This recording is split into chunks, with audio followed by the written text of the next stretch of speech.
Thought it's time to make another one of these videos. There's a lot of stuff going on, both in the world of LNG and the world of politics and the world of business. Never a dull moment, it seems. I did miss Zero Week this week in this year in Houston, which was a couple weeks ago. The feedback was that people were quite excited and quite optimistic about where the industry is going. So I think that's always a good sign. But I did notice an interesting statement coming out of the IEA. And the IEA, for those who don't know, is the International Energy Association. And when I started off in the industry 30 years ago, they were kind of the place you went to for all the data, all the consumption data, production data, all that kind of stuff. You trusted the IEA.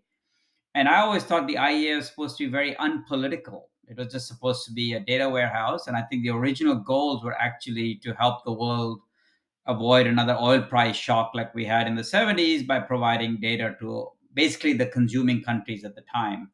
The IEA is funded by the OECD countries, but it was pretty much non political. I think that really started to change a few years ago, and I think it didn't change for the better. Back in 2021, I'm just going to read my screen here. I want to make sure I get the quote right.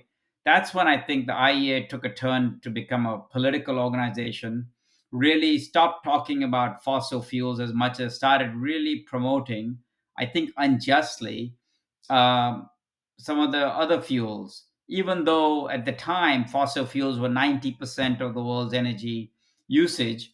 And in the end of the day, IEA is supposed to be an energy database and energy association sharing energy data.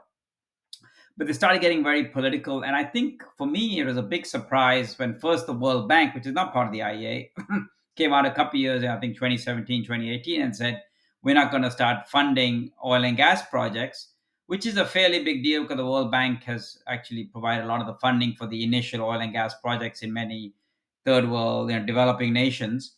And I think that that was a bit of a shock. But then when the IEA in 2021 basically said, and I'm going to read it here, if the governments are serious about climate crisis, there should be no new investments in oil and coal from now on.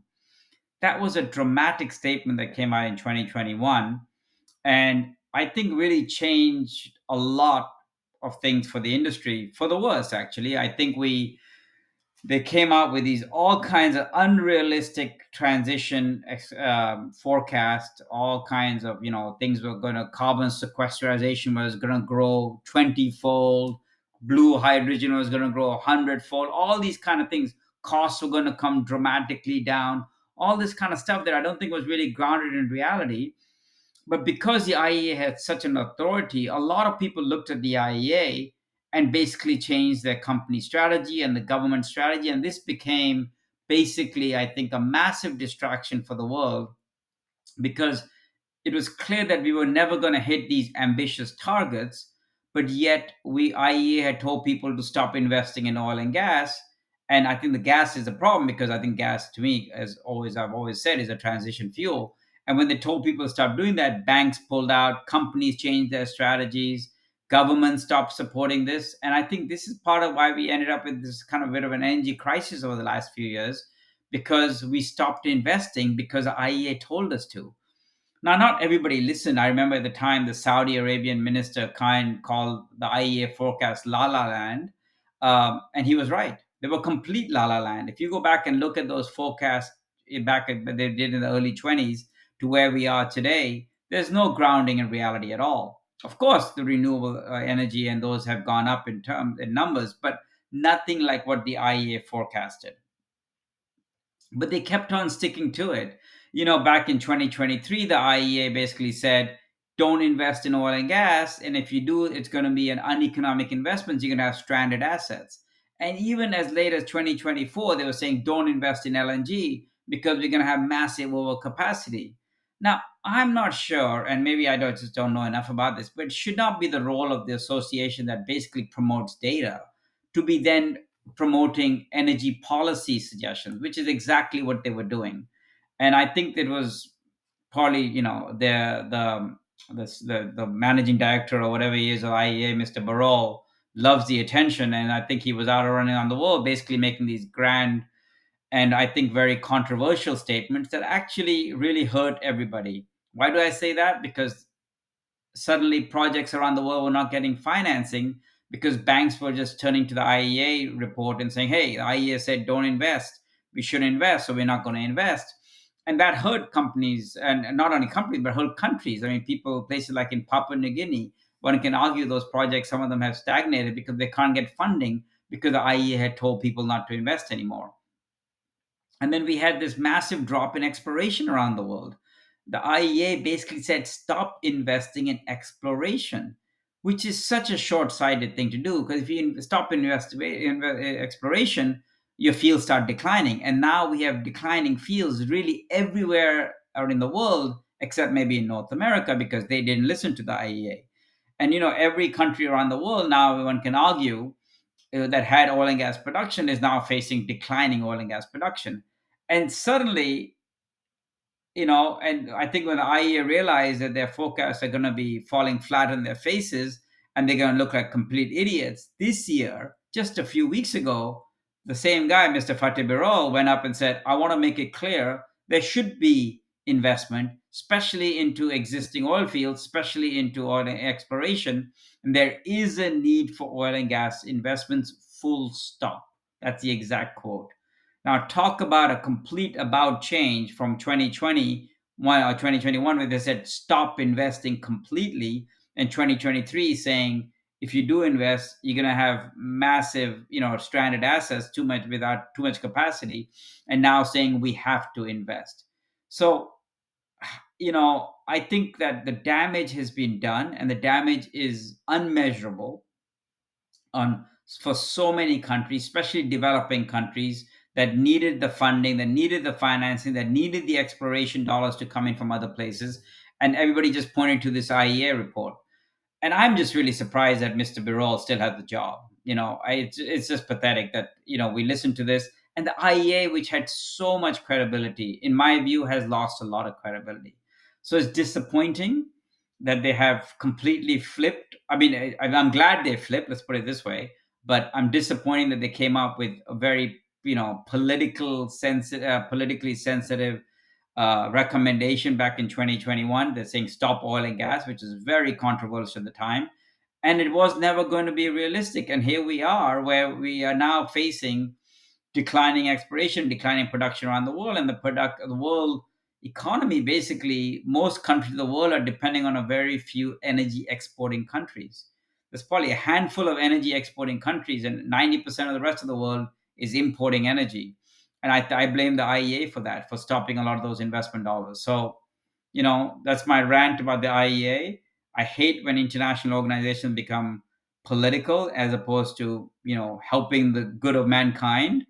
The World Bank, obviously, I hope that they change their stance on oil and gas because really they help fund a lot of those initial energy projects around the world, a lot of the hydroelectric projects around the world. Now, if they stop, and they have stopped, we're going to suffer energy poverty in many, many parts of the world.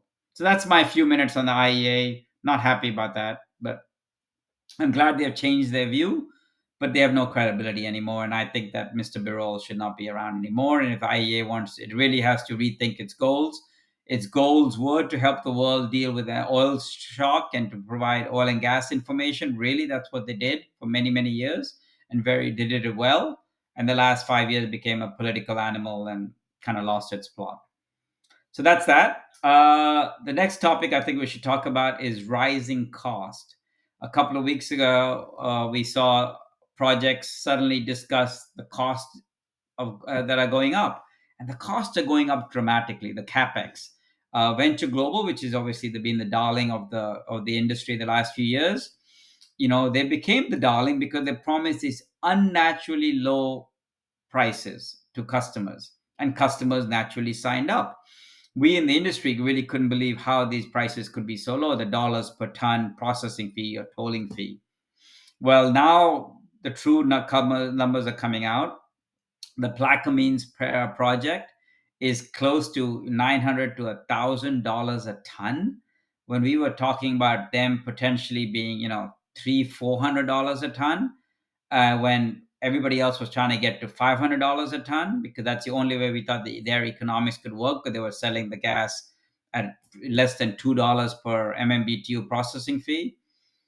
Now, in their latest thing that I read somewhere in the last 2 weeks, and you guys can look it up, they said that the true tolling fee or the true processing fee is closer to $4 or $4.50 a ton. When Sharif Suki said 350 was a realistic number for Tanur, and we thought, oh my God, that's really, really high, because that's the old number that Cheniere had when they first started. And then that number got eroded. And then Venture Global was signing deals at less than $2 a ton. We heard 175 and things like that. And now Venture Global has come clean and said, oh, the true cost is about $4.50 a ton. So I can just imagine the awkward negotiations that are going on, because someone's got to pay for it. Now, Venture Global got lucky. The Ukrainian war happened and the prices went up. A lot of that cost overrun was taken care of for those existing trains. But their expansion trains, I think the 18 million tons in Plaquemines that they're talking about, they actually said right up that's going to cost $18 billion. So we're talking about $1 billion for a million tons. In other words, $1,000 a ton. This is a long way from our target of 500, and at some point we were trying to go lower than that. It's not great news for projects like Gulfstream and others, because we're trying to just figure out what our capex would be. I think that we did the prudent thing by not selling our output right away, because we didn't know what the capex would be. I think the world's going to have to realize that the cost of LNG in the future is going to be a bit more than we expected it to be, and someone's going to have to pay for it. Now, this is all before we even see the full impact of the tariffs. If the Trump tariff on steel really comes in, then that's going to potentially increase the cost a lot more. Labor is very expensive. If the immigration labor crackdown continues, I expect labor to keep on going up. So it's going to be a problem for American projects to stay competitive. I hope that by the time the Gulf Stream comes along in a couple of years from now, when we're ready for starting construction, prices will moderate again. But this is a tough time for projects to get to FID right now. I think that's why we are not seeing a lot of projects get to FID. We are seeing the American DOE start approving the export permits, but people are not stepping up to get to FID, because they're having a hard time reconciling their sales contracts that they may have done and negotiated 2 years ago, 3 years ago, last year, when the buyers were demanding $2, 225, 250. And today's cost, if you believe Venture Global's cost, is $4, 450. So there's a long disconnect between what the sellers need to get to pay for the capex and what the buyers want to pay. And which is why we are seeing no projects really get to FID. And the news media has covered projects such as Mexico Pacific trying to renegotiate all their deals. And the buyers are reluctant to renegotiate the deals because they are binding deals. So there's a bit of a standoff here, and truly a Mexican standoff, you might say. But there's a standoff, and I'm curious to know where that ends up. But that's part of the danger in our industry. It takes such a long time for these projects to go through development. At some point you need to start committing the buyers so you can move forward and get the financing, but the buyers commit at a certain price. And if the financing and the costs go up in the interim period, suddenly you can't get to FID. You can't make the project happen because the buyer's willingness to pay a certain price cannot pay for the capex, and the banks are not going to loan you the money. So someone is going to give the buyer that they have to pay more. The capex has got to come down, or the banks have got to be accepting. It's very difficult when there's tens of billions of dollars at stake. So I think I'm not surprised that projects are struggling to get to FID. I expect there'll be a lot of renegotiation back with the APC contractors. I know that Bechtel has been mentioned, others have been mentioned, to reduce their cost. But I think they're in a tough position because they have to import the steel, they have to pay the labor cost, and not everybody, I think, is going to pay the big bills. Venture Global was obviously in a rush to get their project going, and they spent a lot of money. But what is worrying is that the next phase is also $1,000 a ton. So that's a bit of a concern. Let's hope their projects moderate, because the world needs American LNG, and if you're not going to get it at a reasonable cost, then prices are going to go up for everybody. And who benefits is the Qataris that can import Indian immigrant labor at peanuts and don't have any tariffs, and they're very efficient, and the trains are very big. So let's hope these costs come down. The last topic I want to talk about, which I was surprised, is Actually, I was looking at the FERC website and trying to see how many projects are in the website in the FERC application process today, and there's only one in the application and two in the pre-filing. One of course, Gulfstream. We're in the pre-filing.